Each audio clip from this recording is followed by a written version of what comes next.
სულ რამდენიმე დღეში ანსამბლავერტს აქვს სოლო კონცერტი ვემზადებით 10 წლის საიუბილეო თარიღისთვის. ამიტომ ვარ კულტურის ობიექტების გაერთიანებაში. მინდა რომ ჩვენი ბავშვები გამოვკითხო, რა მოლოდინები აქვთ, რას ფიქრობენ, ასე რომ გამომყევით.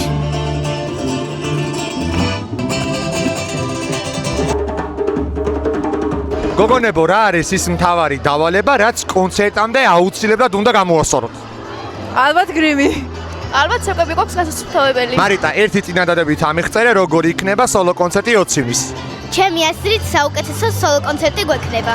თამთა, შენთვის არის პირველი სოლო კონცერტი ანსამბლავერტში და მაინტერესებს როგორი მოლოდინები გაქვს.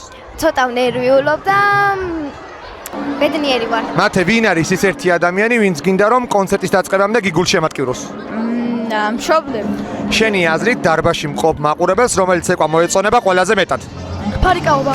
სულ რამდენიმე დღეში გაქვთ გოგონებო და ბიჭებო სოლო კონცერტი. როგორი მოლოდინები გაქვთ ერთი სიტყვით მითხარით? ძალიან მაგარი. მაგარი.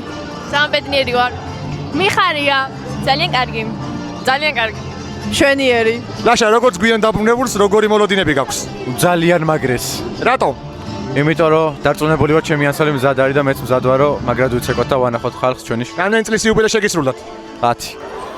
ბიჭებო, როგორც ვიცით, სულ რამდენიმე დღეში არის სოლო კონცერტი და თქვენთვის არის პირველი სოლო კონცერტი. მაინტერესებს რამდენად კარგად ხართ მომზადებულები?